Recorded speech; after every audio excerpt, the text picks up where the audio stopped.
Welcome to the Future is Borderless podcast with David Nilsson. We feature top entrepreneurs and thought leaders from around the world, those who bring a global mindset and a unique perspective to their life and business. Now, let's get started with the show. Hey, David Nilsson here. I'm the host of this podcast. On The Future is Borderless, we connect with business leaders from around the world who have what I refer to as a borderless mindset. And the idea here is to share ideas, shed light on new innovations, and then provide best practices, things that can help us grow both personally and professionally, and ultimately thrive in a rapidly changing world. Now, this episode is brought to you by Doxa Talent. Doxa helps businesses to source full-time, highly skilled workers from all over the world. And as a result, these companies can scale faster, increase margin, and improve culture.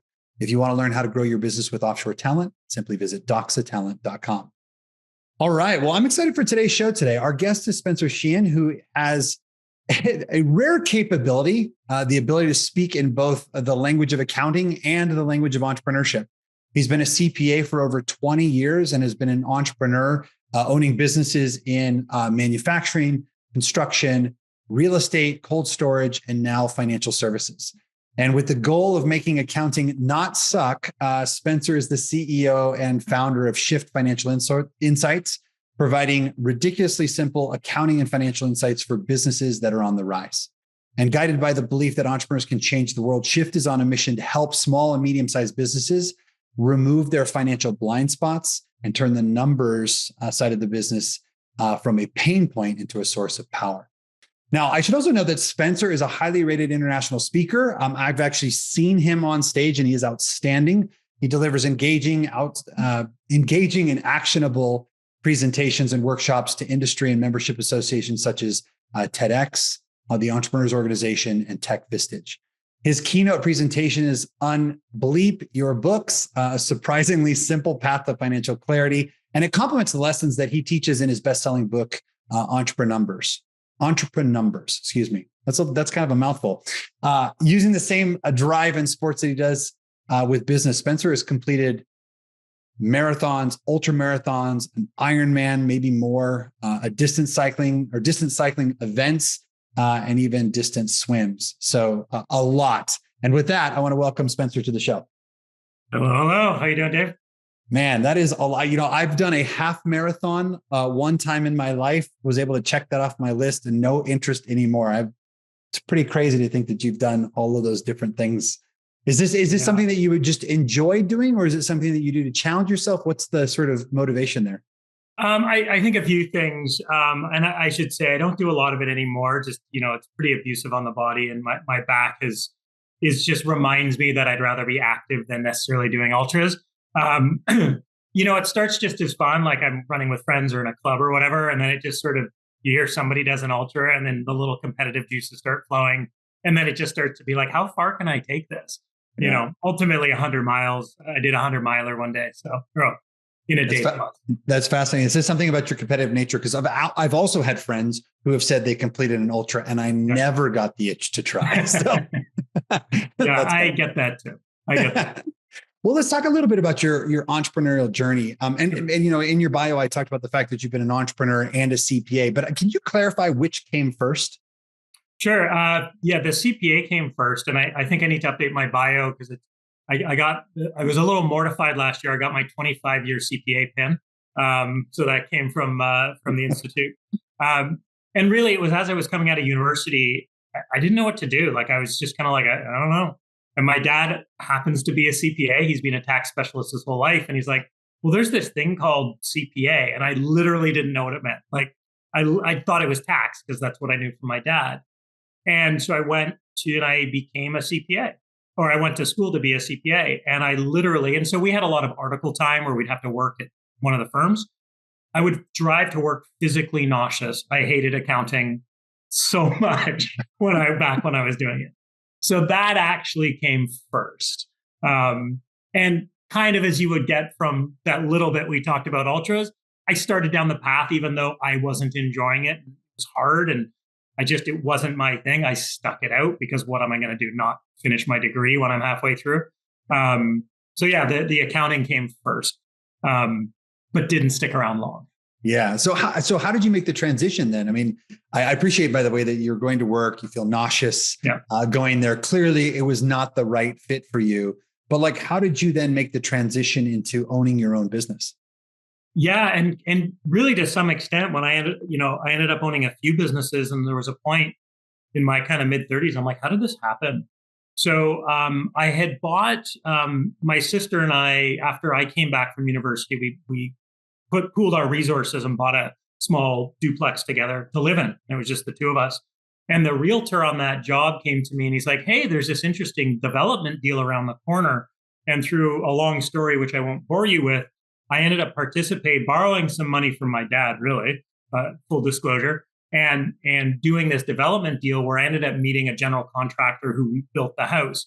And him and I just became really good friends. And, I think I was like in my early 20s at the time, and he was 15 years older than me. And we just got to be really good friends on it, really same integrity, same goals. We were always talking about business. And he literally said to me, he goes, hey, you want to go find a business to buy? And at that point, I was an accountant. I had been an investment banker as well. So I worked at one of the large Canadian banks as an investment banker. And he had no education. He'd never sort of had a traditional job. He'd always just had these businesses. And I'm like, all right. And again, long story, but we found the first business, which was a manufacturing business. We made skincare products. And I remember this was during before the dot-com bubble crashed. So like, I'm talking like we bought that business in 2000. So like, this is way back. And we walked into the plant, we saw lip balm going down the line like this. And we're both like, we get this. We don't understand the technology, at least back then. But I understand we just need to do this better than everybody else. Sounds easier than it was. I had the finance background. He had the operations background. And we made a good, that's how we found our first business. We bought it. I organized all the financing. We were over 90% leveraged when we bought the business. Some of that came from one of the vendors who became one of our minority partners. And there we go. We have this business. And then I thought it was easy. I learned running a business is totally different than being an accountant in every respect. Turns out. And it's funny because everyone's like, oh, you're a CPA, you'll be fine. I'm like, no, I had zero understanding of how to run a business. Zero. Everything I'd done up to that point is you go in for 2 weeks, you do your audit, you leave. You go in for 2 weeks, you do your audit, you leave. As an investment banker, you go in for 3 weeks, you do a deal, you leave. I didn't know what it meant to run a business.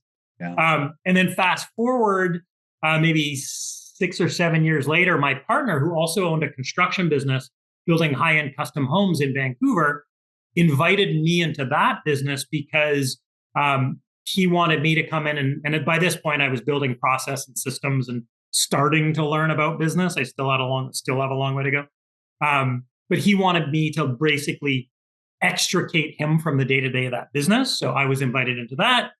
And then along the way, not too far off that, I became partners with my dad in a family business, which was a cold storage business. We had ultimately 4 facilities in Washington State, public refrigerated warehousing. Being in Washington, there's going to be a lot of fish, dairy, beef. Actually, even carbon fiber for the Boeing Dreamliner had to be kept at temperature before it was manufactured. So yeah. So that was sort of how we're the entrepreneur side. And I'll just finish the story with, there was a point in call it around 2010, where I woke up and I realized I was miserable again, driving to work nauseous, wasn't happy with what I was doing, and made a decision that it was more time for me to lean into more purpose of what I wanted to do and kind of what I'm called to do, rather than just having these businesses that kind of randomly showed up in my life in a weird way. Yeah. So in your bio, I talked about the mission for Shift is you guys want to make accounting not suck. Yeah. What does that actually mean to you? So I was at an event with the Entrepreneurs Organization. I was at a speaking engagement. There was a speaker, was a finance guy. Excuse me. Amazing. He great speaker, high energy. He was talking fast and quite technical, a lot of formulas. Now, I'm a CPA. I'm just naturally good at math. No surprise there. But I'm watching and I'm like, okay, got it. Okay, got it. Like it was intense. And I'm in a room full of entrepreneurs. And I'm kind of like, I don't think everybody else is keeping up. Like that's my gut. And at one point I put up my hand. I remember his name's Alan. I go, Alan, don't you mean 2.4? Whatever it was, because he'd made a mistake on one of his own formulas. And he goes, oh yeah, you're right. And the whole room like almost falls over laughing because they're like, I have no idea what's going on out there. And here's Spencer correcting him. And one of the guys at the table who I knew leaned over and said, hey, I know this stuff's important. I don't understand it, but I know I need it. Can you help me with it? And that was a light bulb moment, actually, after I made that decision around exiting all of the businesses and following my passion. I was like, oh, I'm actually super passionate about entrepreneurship. And I understand this language of accounting. And so maybe there's a way I can actually help support entrepreneurs, which I believe entrepreneurs can change the world. My role is to help them through their financial blind spot. So that's kind of where the passion piece came in. And kind of it was that one light bulb in the series of several light bulbs, which ended up creating Shift, which is what I'm doing now. And yeah, I hated being an accountant. And no, I don't do any accounting now. We have bookkeepers. We have controllers. I'm not allowed to touch my own books. I'm not allowed to touch the company's books. I have holding companies, not even allowed to touch it because if I touch the accounting, don't let me into QuickBooks. I'll do the analysis. That's awesome. You know, it's funny. I've had a similar experience. I remember in Seattle, I went to an event maybe a decade and a half ago, a financial professional, and it was one of the most highly rated events of that year. And it was probably the least sexy. Yeah. And the next year they brought the same speaker back, same situation. And we realized at that point, so many entrepreneurs are financially illiterate or they really struggle with their books. I'm just curious. I mean, given your experience, like, why is that? Why is it that so many entrepreneurs just don't really have that sort of baseline understanding they really need to successfully run an operation? Yeah. And I mean, I'm going to focus on kind of small, medium. You know, when you get to like the hundreds of millions, typically you can afford some really high priced talent to deal with it. But if you're like 2, 3, 5, 10, even 20, 30 million sometimes, it's hard to do that. So I'm going to say there's a couple core reasons for that. And one I already talked about, like I'm a CPA. I went to school for 3 years to learn how to write, create, and interpret financial statements. Most entrepreneurs didn't. The same thing, like when I got into the business and I was like, you're fine, you're an accountant. I didn't know how to run a business. It's a completely different skill set. Mm-hmm. And so I think about like, this happened years ago. I was quite sick. And like, I was actually really quite sick. And I know what you're thinking. It wasn't a man cold. Okay. I was actually sick. and at the time, this was a long time ago, I was dating an emergency doctor. And she said, if you're still sick tomorrow, I'm sending you for tests. And I was still sick. She sent me for some tests and I got an EKG and she looked and goes, oh, you might have myocarditis. Well, if you've ever seen an EKG, it's just a bunch of squiggly lines. And myocarditis is a potentially fatal heart condition. And I'm like, how do you know that? She goes, well, this line goes like this and like this. And she knows how to interpret an EKG. I don't. Financial statements are a technical document. There are rules about how you put them together. And even if you're somewhat financially literate, the thing I got about being a CPA is everything's a relationship. So when something changes here, I have an intuitive knowledge of what's happening somewhere else in the business. As a result, double entry bookkeeping, boring crap, but that's why it's complicated. So that's kind of like the first thing, the language, it's a different language. And then the other thing, and this is particularly relevant for smaller businesses, is I call it the accounting stack. If you were to go build a house, you have your general contractor, everybody knows that, in charge of the job. You got a bunch of sub-trades, everybody knows that, plumbers, electricians, etc. And maybe some laborers if it's a big job, hauling lumber, digging ditches, hauling bags of cement, whatever. We all know that's what happens on a job site, but when it comes to the accounting department, we often don't realize pretty much the same things exist, right? At the bottom, it's the bookkeepers, transactional functions, day-to-day stuff that most people think of as accounting. In the middle, the sub-trades is the controller, reporting and compliance. All the reporting stuff, sure, but the compliance, the boring stuff, the policies and procedures, the setting up the chart of accounts so it's read a certain way, those are the blueprints. All of that other stuff, the compliance, making sure the bookkeeper's doing it right, because otherwise, how do you know? And then at the top is the strategic function, which is like the CFO. The point of that story is if you're a small business, you probably have a bookkeeper running your entire accounting department. It's the same thing as hiring a laborer to build your house. You'd never do it. Nothing against bookkeepers. There are some wonderful bookkeepers out there. We have wonderful bookkeepers. they just don't have the skills of the sub-trades and the general contractor. Like they might know some, the laborer might know some plumbing, they might know some electrical, they might know how to read plans. You'd still never do it. So we're expecting too much from the wrong people who don't have the skills. And just like me, I learned how to do financials. I didn't learn how to run a business. Accountants know how to do financials, not how to run a business. So we end up in this vicious cycle where entrepreneurs are like, I should know this. I don't know what to ask. I'm embarrassed. So they kind of expect the accountants to bring them the insights into the business. Whereas the accountants are going, well, I delivered the financial statement, so I'm done. So that's kind of the vicious circle. Well, it's funny. I'm thinking back on my early entrepreneurial journey. I started a business when I was 24. By the time I was 27, we had about 100 employees in Seattle, Washington. And I had one accountant who was running the entire show. Yeah. And I may have even overtitled that. And some of the pain points were, I mean, there's some real pain points there, but I'm curious because it is a common sort of pattern that you see. How does it manifest in the business? Like, what are some of the early symptoms or signs that you might be ahead of your skis? I think I heard it summed up once by an entrepreneur who said, I'm just not getting the information I need to run my business. And then he leaned in, he lowered his voice and goes, I don't really know what information I need. I just know I'm not getting it. Yeah. Right. So it's kind of like that lack of control. If you don't know what you should be asking for, what you should be looking for, and why, that's kind of a sense of like red flag. There will be pain. And I'm not saying that to be like, kind of in your face. I mean, you said yourself, like you were 27. Like when I bought that manufacturing business, I was 26. We had more like 40 employees. So we were a little bit smaller. Luckily, I was a CPA. So I understood that, right? So the pains of when I'm not getting the information I need to run my business shows up a couple of ways. Really, the biggest one and the most painful is, hey, Dave, just letting you know, we don't have enough for payroll on Thursday. It's like, how do it's Tuesday. What do you mean? Right? Not having the lead time to make those decisions. Oh man, my vendors keep calling me for payment. Okay, we're not on top of it. So it's those things where it's like, I need to want to drive more profitability in my business. I hear that my industry, I should be having 12, 15, 16% profitability. I have 0. Why? Right? Understanding what's causing the problems.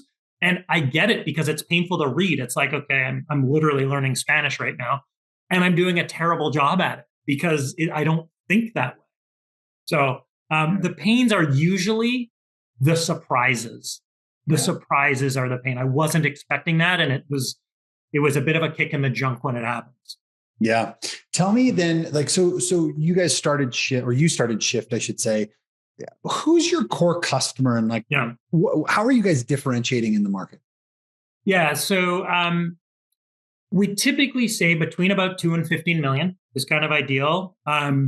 We have 2 core segments. One is professional services, a lot of marketing type agencies, managed service providers, consulting, anything kind of in that realm. And the other is, speaking of the job site, the sub-trades.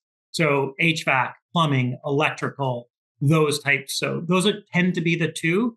I think it's partly because, particularly in the marketing and particularly in the trades, you're probably doing the job at a company and you're like, I can do better than this. Like, I've heard that story a lot. Like, oh, I just thought I could do better than the company we were doing. And maybe from an execution perspective, you can. But, and I like the term you said earlier, you get a bit out over your skis when it comes to the accounting and finance. So 2 to 15 professional services and trades.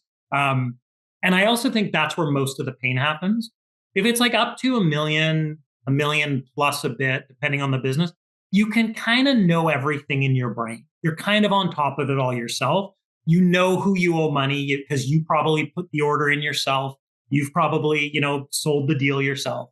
When you start get to 2, 3, particularly 5 is where it gets really difficult, where you don't have to rely on other people. 8, now all of a sudden it's all about systems and process, and you're kind of trying to keep up with what's going on rather than driving everything that's going on. So those are the times where the pain point really happens. You hit 20, 25, sure, maybe you can now pay $200,000 for a CEO or a CFO, pardon me. Yeah. Now, okay. I was going to say, I think I know the answer to this, but why wouldn't someone hire that internally, that function?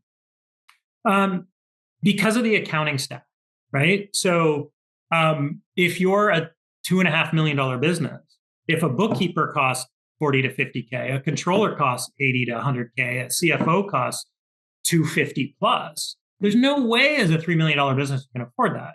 So, but the other problem is for a $2.5 million business, you don't need a full-time bookkeeper. You need part of a bookkeeper. You need part of a controller. You need part of a CFO. And so that's essentially what we do. We're a piece of all of those.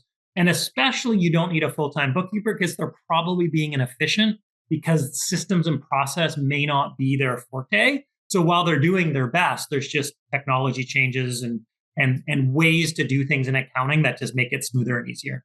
Yeah. So on one hand, you hire someone that's a little senior, they're not going to want to do the work, or you're not going to want to pay the rate to do the work. Yeah. And vice versa, you know, the opposite issue.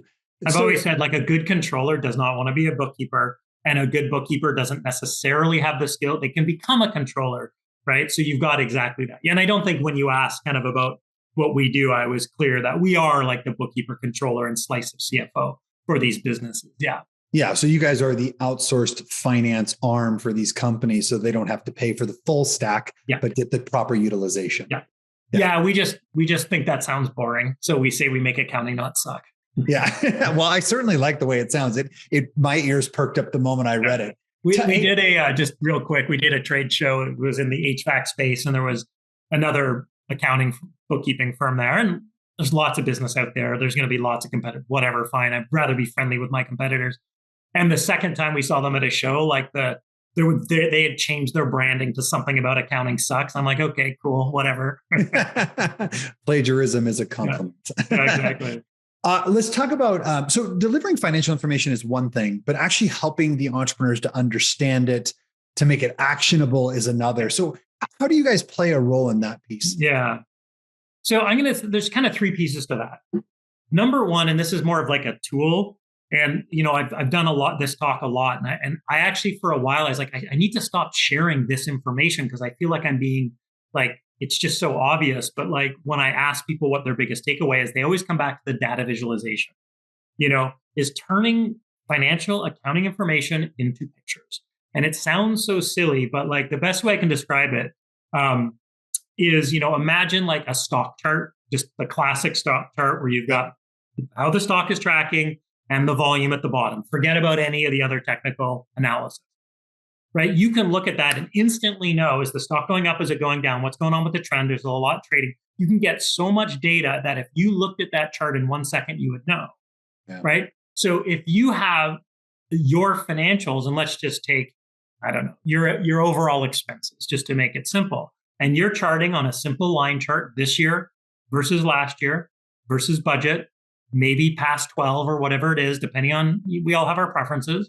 But you can look and in literally a second go, are we going the right way? Are we going the wrong way? Are we on budget? Are we not on budget? And it actually takes the need to translate financial statements into just our brains. 90% of the information that's transmitted in our brains is visual.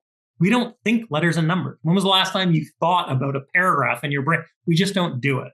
Yeah. So number one is to actually change how the data is presented, data visualization. In what we present to not only just our clients, but Shift is a client of Shift. When I look at our financials, I start only with the data and I go into the financials when I see something that I want. The other thing about the charts is when something's out of line, it sticks out like a sore thumb. You can't help but to see it. But if you're not used to financial statements, your eyes may not pick up on, like, maybe you're looking at a 12-month financial. It's like, even I get tired, my eyes get tired looking at that, right? So data visualization. The second thing, which I find, if you find financials difficult, this tends to be a big unlock for people. I don't care what business you're in, how big it is, how small it is, how many locations you have. I don't care about any of that. There are 5 parts of your income statement. Sales, assuming you're not pre-revenue. Your cost of goods, it's like the only accounting term I can't get away from. But, you know, just when I was in manufacturing, we made skincare products, so sunscreen, the bottle, the cap, the front label, the back label, the box, all of the materials that we use to make the sunscreen. and the labor to put it together. So just your cost of delivering your product or service, right? So sales minus your cost of goods equals gross profit, minus your expenses equals profit, right? But there's only three things you can do to increase the profitability of your business. You can increase your sales, price increase, your throughput increase, decrease your cost of goods, i.e. increase your gross margin, or decrease your expenses. That's it. And so the question starts to become, which lever do I need to pull? Rather than worrying about all of these financials and what's going on here, which lever do I need to pull? Are we growing? Do we have a problem with our margin? Do we have a problem with our expenses? And yes, it gets a little more complex from there, but at the highest level, not having to worry about an 87-line financial statement, which lever do I need to pull? Which lever? I mean, it's called lever because you apply pressure to it that gives you leverage to move the business. And the balance sheet, which is even more complicated. For most businesses, particularly smaller businesses, am I collecting fast enough? Yep. If I have inventory, am I moving it fast enough, or is it sitting on trucks or in warehouses? My manufacturing, I can't tell you how many hours of sleep I lost owning a manufacturing business because of inventory, right? Like I think at one point we had almost $3 million of inventory. That's literally just cash sitting in the warehouse, right? Inventory left the warehouse, we had money in the bank. And are you paying at an appropriate rate? A lot of people potentially pay too fast. You don't want to slow down so you hurt your suppliers or your relationships, but sometimes just that's an opportunity there as well. Capital equipment and debt are levers as well. They're a little bit harder to turn. You can't move them as fast. So in terms of thinking about the business day to day, there's only 6 things you can do. Sales, decrease your cost of goods, decrease your expenses, collect faster, turn your inventory faster, and pay appropriately. If that's it, and you figure out which lever is the problem, game changing. $15 million survey company, I was doing some coaching work with them, and everything looked good except their cash. Well, it turns out they were having a problem invoicing their customers through there's some chunkiness in the operations. So they would do, say it's, April 8th, sometimes they weren't getting their invoices out till the end of the next month. Then there was 30 days payments. So they ended up not getting, and sometimes they didn't get paid for 60 days. So they ended up not getting paid for sometimes 4 or 5 months after doing the job. By recognizing the receivables, your collections lever was a problem, we saw that the owner had gone from cutting checks for $250,000 to the business, super frustrated. That's not fun. I've had to do it myself. Not fun. Yeah. To actually having $2.5 million of cash in the bank by understanding the key lever. That was in about 120 days. Went from cutting checks to having $2.5 million in the bank by focusing on the lever that had the most impact. So those are kind of the 2 core fundamentals. And then it's about selecting the data to analyze. Once you know which lever is a problem, and this is where we'll probably can't get into it right now, but what are the analysis underneath? If cost of goods is off, what do I need to analyze? Labor, materials. Okay, if expenses are off, which expenses are the problem? How do we need to analyze it? That gets a little more technical. That's where you need somebody a little further up the accounting stack to know what the analysis you need are. But if I can understand it and it's quick, simple, and intuitive because I'm looking at a picture, I'm focusing on the key lever, and I have somebody delivering me the right analysis under to support the lever that's going to have the most impact on my business, all of a sudden it's not quite as painful. Yeah. Yeah. It's so interesting. Like even as you're talking, my energy's rising because it does feel so simple. And I think about when I drive a car, if I have to worry about how the engine is put together, terrible, but I can read a dashboard and I can actually drive the car reading a dashboard, right? So the whole idea of data we didn't even really talk about the concept of KPIs. And so that can layer over. And I'm sure you've had those talks before.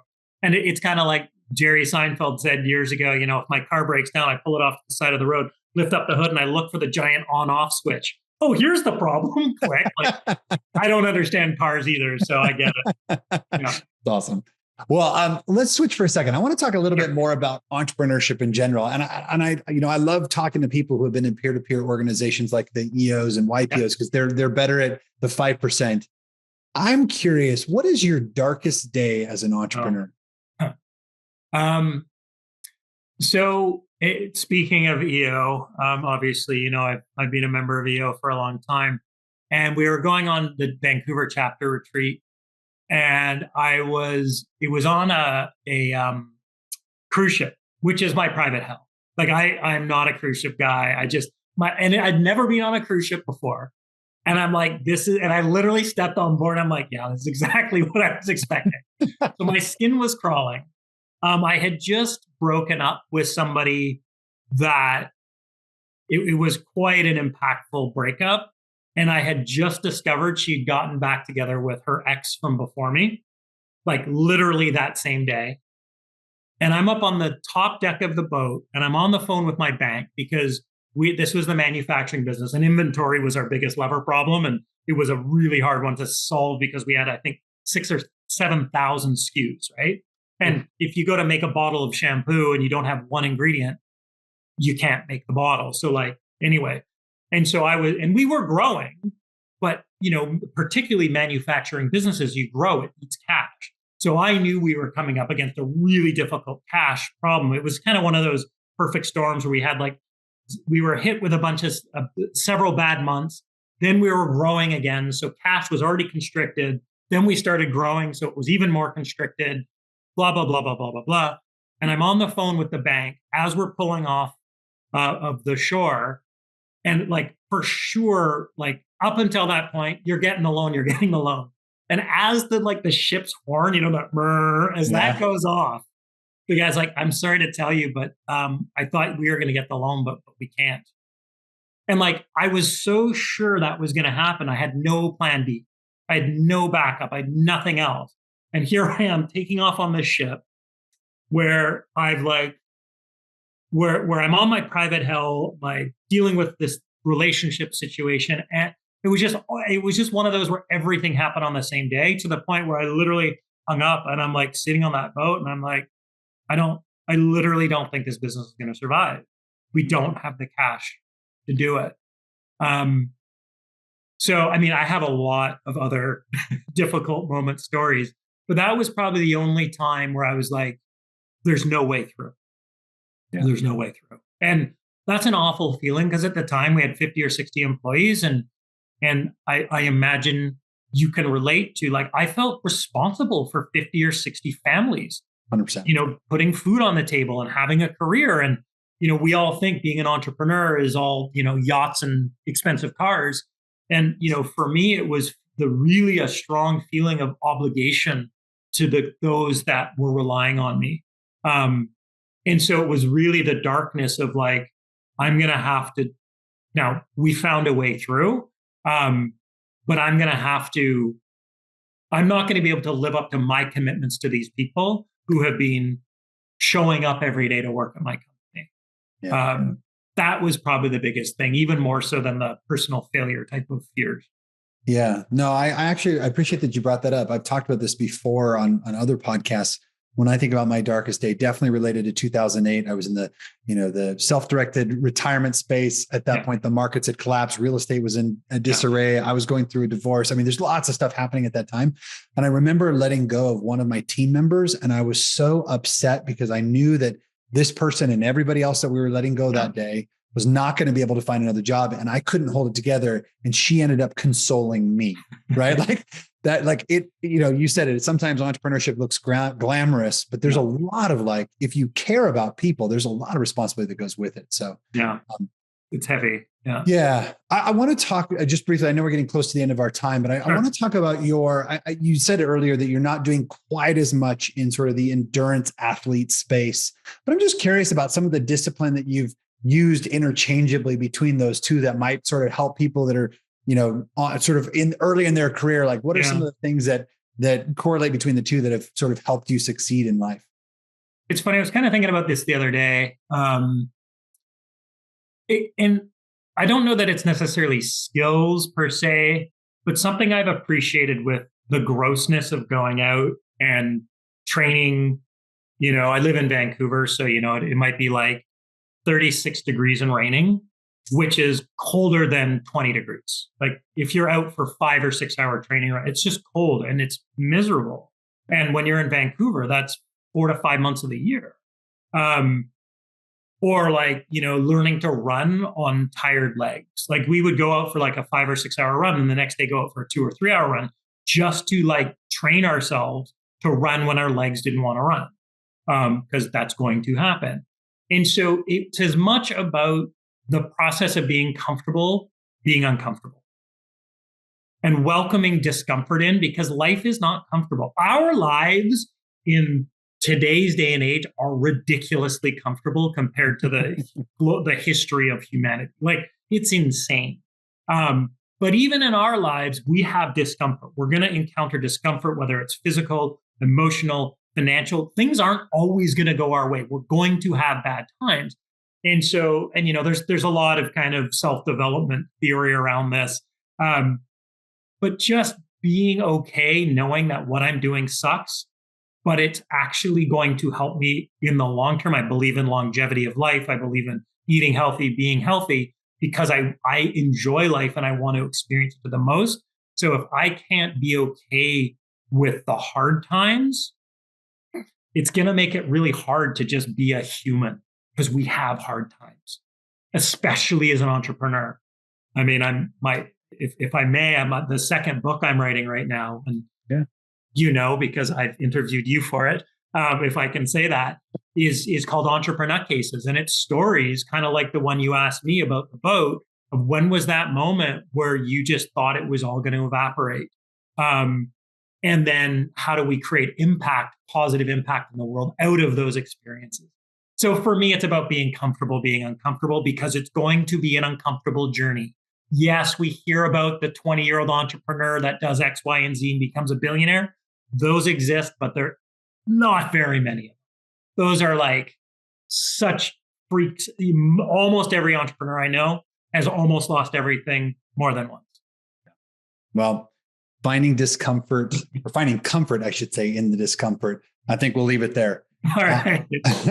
We've been listening to Spencer Sheinin, the CEO and founder of Shift Financial Insights. Spencer, where can people go to learn more about the work you're doing? Yeah, I mean, probably the easiest thing is shiftfinancial.co, not .com, .co, shiftfinancial.co. Somebody registered it and is pirating the site. So I'll leave that story. And you can also find me, Spencer Sheinin, on LinkedIn. And it's the last name is spelled Sheinin. Cool. And we'll get all those resources put in the show notes. Thanks again for being on the call today. Thank you, Dave. Thank you for listening to the Future is Borderless podcast with David Nilsson. Be sure to click subscribe to future episodes so you can hear from more top entrepreneurs and thought leaders. And we'll see you again next time.